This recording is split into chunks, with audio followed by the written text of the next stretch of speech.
তার আমরা ব্যাখ্যা জানতে চাওয়া হয়েছে যে এই ব্যাপারে ক্রিকেট অপারেশনস এটা নিয়ে কাজ করছে, আপনারা যথাসময়ে এটা আপডেটটা জেনে যাবেন। মানে কিরকম কি হতে পারে একটা যদি এটা still on process. Cricket operations এটা নিয়ে কাজ করছে, বিভিন্ন কম্বিনেশন তারা ট্রাই করছেন। খুব অল্প সময়ের মধ্যেই আপনারা এই ব্যাপারে জানতে পারবেন। গণমাধ্যম কর্মীদের ম্যাচ কভার করার জন্য বা ওখানে অ্যাক্রিডিটেশনের জন্য যে নট নেসেসারিলি যে ওখানে আপনাকে পার্টিসিপেট করতেই হবে বা পার্টিসিপেটিং কান্ট্রি হতেই হবে। আপনি যেটা এক্সাম্পল দিয়েছেন যে চ্যাম্পিয়ন্স ট্রফিতে বাংলাদেশ পার্টিসিপেট করেনি, কিন্তু তারপর আমাদের সাংবাদিক গণমাধ্যম কর্মীরা গিয়েছিলেন ওখানে। মানে 2013 হ্যাঁ, রাইট। এছাড়া হচ্ছে আপনার ওই ফিফা ওয়ার্ল্ড কাপে আমাদের দল কখনো পার্টিসিপেট করেনি, বাট আমাদের গণমাধ্যম রিপ্রেজেন্টেশন থাকে যেহেতু আমরা ফিফার একজন member. So being a full member আমাদের হয়তো বা করতে পারলে ভালো হতো, সেই অপশন থাকলে ভালো হতো, বাট দেন এগেইন এটা ওনাদের ডিসিশন। সো এখানে তো আমাদের কিছু বলার নেই, বাট আমরা মনে করি যে যে কোনো ক্ষেত্রেই আমাদেরকে সেই সুযোগটা দেওয়া উচিত ছিল আমাদের গণমাধ্যম কর্মীরা কভার করার জন্য।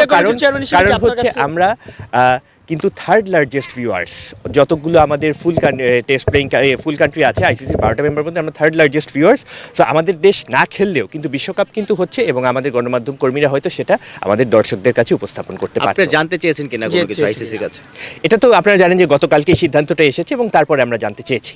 তার আমরা ব্যাখ্যা জানতে চাওয়া হয়েছে যে এই ব্যাপারে। ওইটা আপনারা জানেন যে ইন্টারনাল এবং কনফিডেন্সিয়াল বিষয়, বাট টু সামারাইজ দ্যাট আমরা জানতে চেয়েছি বিষয়টা কেন করা হয়েছে। এটা তো আসলে এভাবে বলা যাচ্ছে না, কারণ আমরা হচ্ছে বিশ্বকাপে আমাদের কন্ডিশন দিয়েছি সিকিউরিটি রিজনে, যে আমরা সিকিউরিটি রিজনে খেলতে পারবো না একটা পার্টিকুলার ভেন্যুতে, নট দ্যাট যে আমরা বিশ্বকাপে অংশগ্রহণ করব না। সো ওটা আমাদেরকে জানানো হয়েছে, আমাদের অল্টারনেটিভ রিকোয়েস্ট ছিল, সেটা ফুলফিল করা হয়নি, সেখান থেকে তারপর আমরা সরে এসেছি।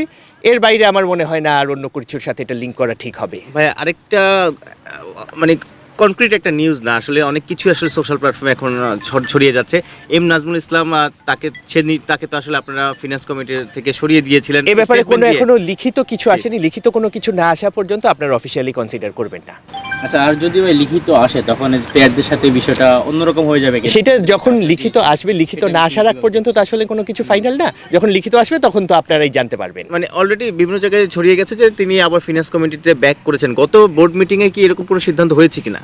গত বোর্ড মিটিংয়ে যে জিনিসটা হয়েছে সেটা আমরা প্রেস কনফারেন্সে ক্লিয়ার করেছিলাম যে ওখানে ওনার যে ইয়েটা ছিল, এক্সপ্লেনেশনটা ছিল বা শোকজটা ছিল, ওইটা রিপ্লাইটা উনি দিয়েছেন, ওইটার ব্যাপারে আলাপ হয়েছে। এর বাইরে আর কিছু আলোচনা নেই। এটা নিয়ে সিসিডিএম কাজ করছেন, দলগুলোর সাথে তারা ডিসকাশন করছেন।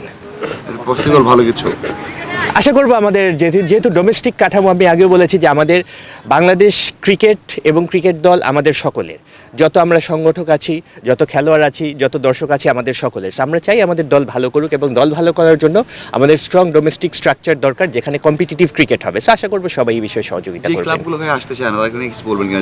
এটা সিসিডিএম এর এখতিয়ার, ওনারা সিদ্ধান্ত নেবেন। আপনারা জানেন যে কোনো দেশের ক্রিকেট কাঠামো যতটুকু ডোমেস্টিক কাঠামো স্ট্রং, তার ন্যাশনাল টিমের পারফরমেন্স কিন্তু ঠিক ততটাই স্ট্রং। এটা রিফ্লেকশন আছে। আমরা জানেন যে আমরা অনেক সময় বলা হয়েছে যে আমাদের টি-20 লিমিটেশনসের কথা, টি-20তে হয়তো আমাদের খুব বেশি হিস্টোরিক্যাল উইন নেই, বাট লাস্ট এক বছর ধরে এইটা পারফরমেন্সটা চেঞ্জ হচ্ছে। It's a fairly new squad. আপনার বেশ কয়েকটা সিরিজ তারা কম্পিট করেছে, ভালো খেলেছে, সিরিজ জিতেছে। তো আমাদের টি-20র জন্য কিন্তু এনসিএল টি-20 ছাড়া আর আমাদের কোনো রিকগনাইজড ঘরোয়া আসর নেই।